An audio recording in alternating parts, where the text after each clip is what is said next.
कहते हैं सांसें खत्म हो जाएं और इच्छाएं बनी रहें तो ये बंधन है, और अगर इच्छाएं खत्म हो जाएं और सांसें शेष रहें तो यही मोक्ष है। लेकिन कुछ ऐसे महान व्यक्तित्व भी होते हैं जो स्वयं के लिए सारी इच्छाएं खत्म कर इसी संसार में मानव मात्र के कल्याण की इच्छा में जीते हैं। वे परोपकार के लिए सर्वस्व के साथ मोक्ष को भी त्याग देते हैं।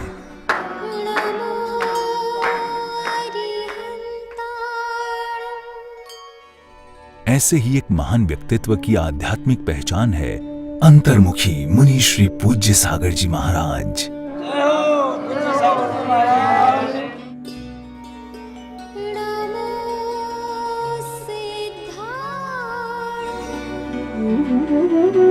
एक आम इंसान जब अपने जीवन का लक्ष्य निर्धारित कर वीतरागी होकर अपनी संपूर्ण जीवनी शक्ति उसे पाने में लगा देता है, तब वो अंतर्मुखी मुनि पूज्य सागर जी महाराज बनता है।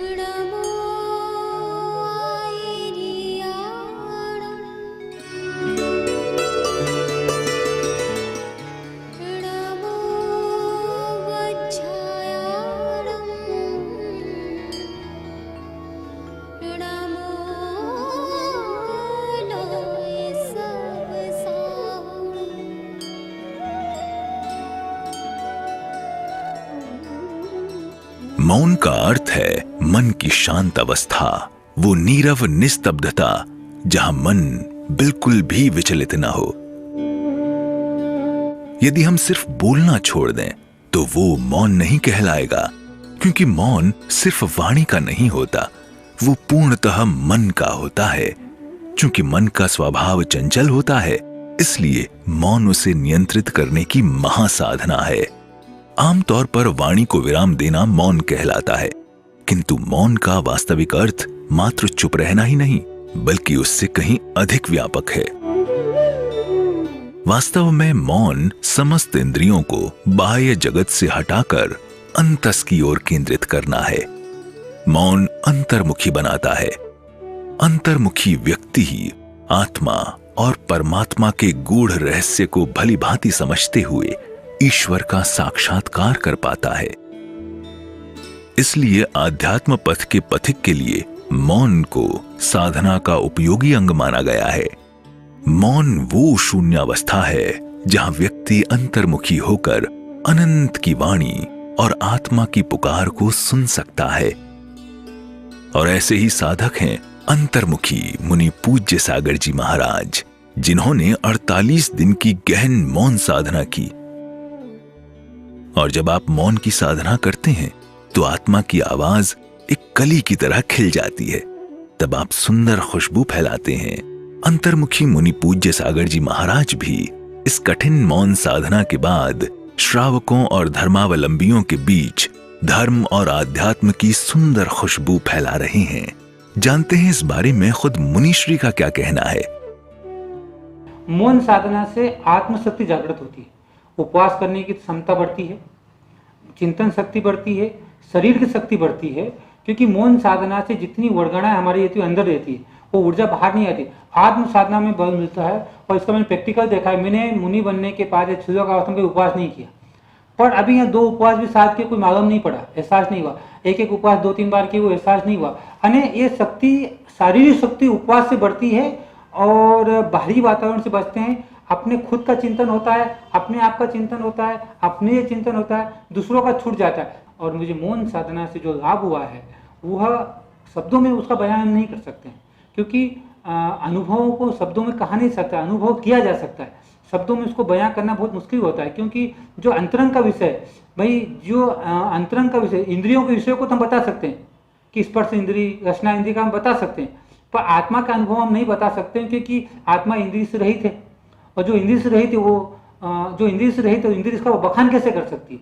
तो मौन साधना हर आदमी को करना चाहिए। मन से, वचन से, काय से मौन साधना होती है।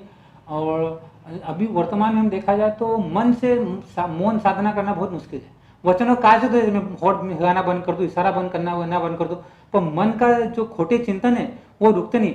क्योंकि मौन साधना का मतलब हो गया मन से कुछ भी नहीं, अच्छा बुरा कुछ नहीं सोचना है। तो जब बैठा हूं तो कुछ तो चिंतन आएगा।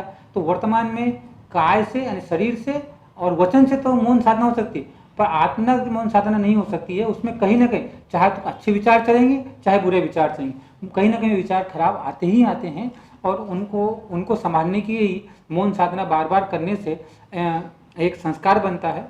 और जब धीरे धीरे संस्कार बनता है ना, तो अंदर का चिंतन भी बंद हो जाता है। मैंने अनुभव किया, जैसे मैं 2-3 घंटे बैठ जाता था अंदर, कभी मन नहीं होता था, बाहर जाने बैठ जाता था, तो कभी कोई विचार ही नहीं आता था, बस बैठे रहता था। बैठे था मावा को दाने पे रुक जाता था, दाने ही आगे नहीं बढ़ता, कुछ नहीं समझ में नहीं आता था।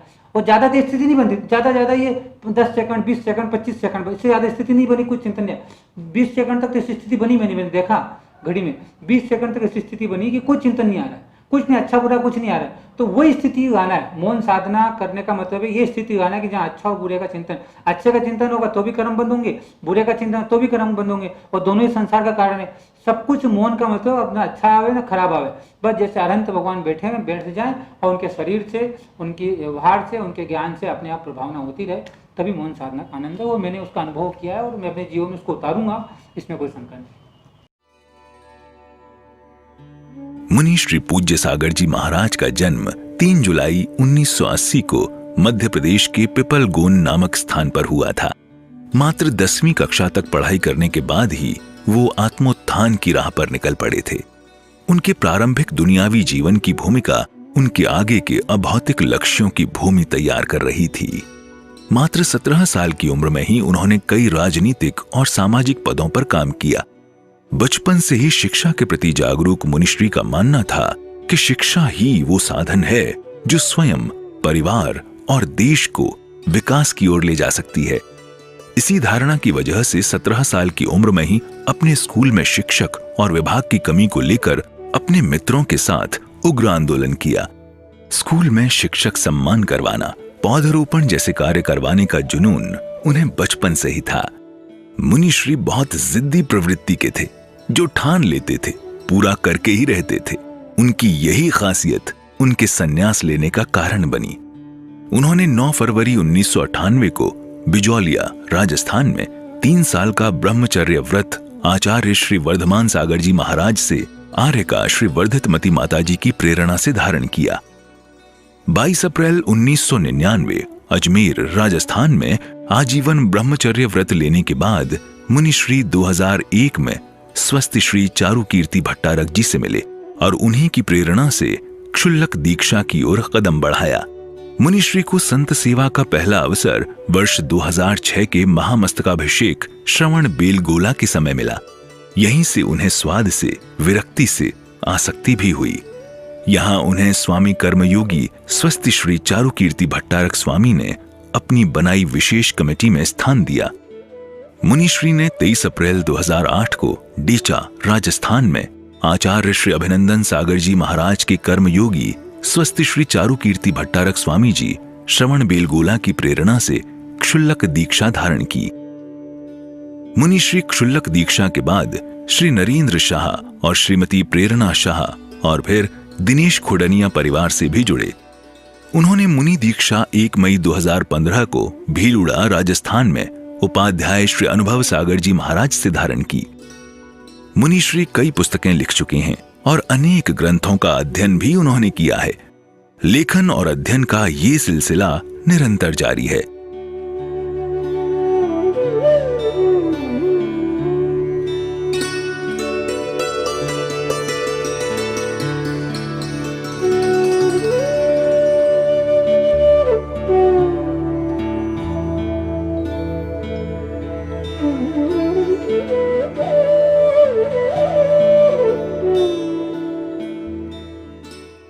राजस्थान पत्रिका और दैनिक भास्कर में उनके आशीर्वचन नियमित रूप से छपते रहते हैं।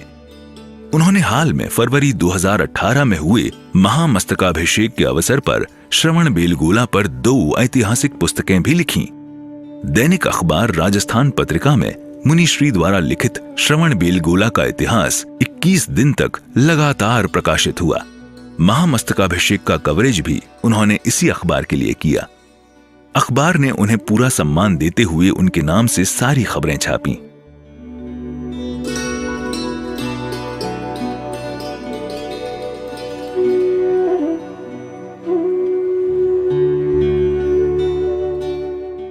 उनके द्वारा लिए गए श्रवण बेलगोला और भगवान बाहुबली के फोटो भी अखबार में प्रकाशित हुए। संभवतः ये पहली बार था जब किसी जैन संत ने अखबार के लिए रिपोर्टिंग की हो। मुनिश्री आयुर्वेदिक चिकित्सा पद्धति को बढ़ावा देना चाहते हैं। वे नमो लोए सव साहुणम परिवार से श्रावकों को जीवंत परमेष्ठी के प्रति समर्पित कर रहे हैं। 3 जुलाई 2016 से शुरू हुए इस कार्यक्रम में जैन साधुओं के आहार, विहार और साधना में सहयोगी बनकर अपनी श्रावक कर्तव्य का निर्वहन करते हैं। श्रावक उसका पालन करे कि वो कम से कम ये भाव मन में करे कि मैं किसी को संकल्प पूर्वक नहीं मारूंगा, किसी संकल्प को किसी दोष नहीं दूंगा। मैं व्यापार कर रहा हूँ तो व्यापार में जो हिंसा होगी वो माफ है, आचार्य ने पहले कह दिया। आप के ऊपर कोई आक्रमण कर रहा है, युद्ध कर रहा है, आक्रमण कर रहा है, आप अपनी रक्षा में किसी को मार देते हो तो आचार्य ने छूट दे दी है। तो कम से कम श्रावक अपने श्रावक धर्म का पालन करे, अपने व्यवहार को, अपनी वाणी को ऐसा मीठा बोले कि उसको सुन करके लोगों के मन में प्रसन्नता है। उसको लोगों को सुन कर अच्छा, आपका दुश्मन भी अगर सुने आपकी वाणी को तो उसको लगे नहीं यार बहुत सही बात कही भाई साहब ने, ये बात हमको स्वीकार करना चाहिए। और दूसरी बात ये ध्यान रखना कि जीवन में सहजता से करना। अगर आपको किसी को मना करना है तो मन में आए तो मना करना। किसी ने आपको आगे कह दिया है, आपने किसी को सुनकर कहा है मना, तो वो आपकी ये कहीं ना कहीं स्वार्थ का कारण हो सकती है। आपके जैसे मेरी इच्छा है कि मुझे अभिषेक नहीं करना तो मेरी इच्छा है, पर मुझे किसी व्यक्ति ने मना किया इसलिए मैं नहीं कर रहा हूँ, या मुझे उस व्यक्ति ने ऐसा कहा इसलिए नहीं कर रहा, तो वो करने से गृहस्थ जीवन बिगड़ता है। तुम्हारे मन में आया कि मुझे अभिषेक नहीं करना है, अगर तुम्हारे मन में आया तो मत करो, वो शांति का कारण है।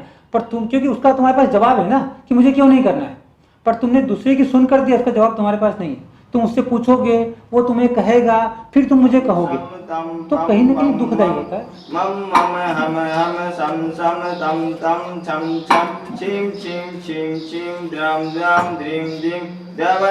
ओम नमो ते भगवते चंदनम संध्यामिति स्वाहा।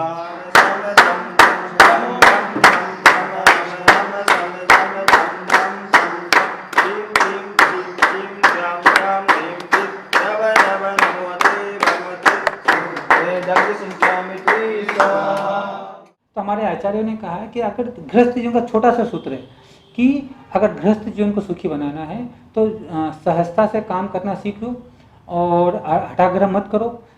जितना में है उतने में संतोष करने का पुरुषार्थ करें, जितना मिल रहा है उसमें उसको एक्सेप्ट करें, क्योंकि हठाग्रह हम अपनी पत्नी के साथ भी नहीं कर सकते, तो फिर दूसरों की कहाँ बात करें। जिसको मैं अपनी आधांगनी मानता हूँ, शरीर का आधा अंग मानते हैं जिसको, उससे हम हठाग्रह नहीं कर सकते हैं, तो हम दूसरों के साथ क्यों हठाग्रह करें, हम दूसरों हटा कर क्यों करें। ठीक है सर, आपके नियम में आता तो आप करो, नहीं आता तो छोड़ो ना, क्यों उसको बहस करना है हमें। बस इतना अगर समझ जाए श्रावक तो फिर सारा झगड़ा खत्म हो जाए और साधु अपनी चर्या पे ध्यान दे देखत। अंतर्मुखी मुनि श्री पूज्य सागर जी महाराज ज्योतिष विज्ञान में भी अच्छा अनुभव रखते हैं। मुनि श्री क्षुल्लक अवस्था में धार्मिक श्रीफल परिवार का गठन कर चुके हैं। वो श्रीफल पत्रिका का प्रकाशन भी कर चुके हैं। मुनि श्री के द्वारा अतुल्य सागर अन्न क्षेत्र की शुरुआत भी की गई है ताकि जरूरतमंद लोगों को भरपेट भोजन मिले। मुनि श्री ने क्षुल्लक अवस्था में यूथ रूबरू फोरम की शुरुआत की थी। यूथ रूबरू के तहत 8 संवाद विभिन्न शहरों में हो चुके हैं और करीब 100 युवा इस फोरम से जुड़कर भारतीय जैन संस्कृति व संस्कारों के मर्म को समझकर धर्म से जुड़ रहे हैं। पत्रकारों को प्रोत्साहन देने के लिए मुनिश्री ने धार्मिक श्रीफल परिवार के माध्यम से श्रीफल पत्रकारिता पुरस्कार प्रारंभ किए हैं।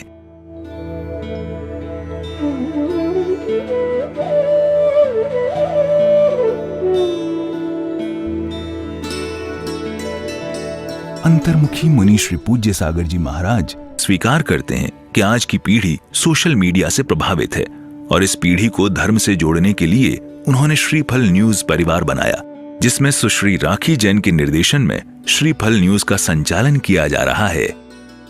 मुनिश्री की इच्छा गुरुकुल शिक्षा पद्धति पर आधारित विद्या अध्ययन केंद्र बनाने की है।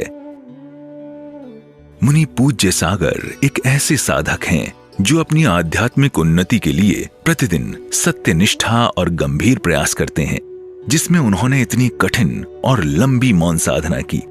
उनमें आध्यात्मिक उन्नति की तीव्र लगन है और वो प्रतिदिन साधना की गुणवत्ता और मात्रा दोनों बढ़ाने का प्रयास कर रहे हैं। वे अपनी आध्यात्मिक अंतर्मुखता से परमात्मा पर ध्यान केंद्रित कर रहे हैं। और बन गए हैं अंतर्मुखी मुनि श्री पूज्य सागर जी महाराज।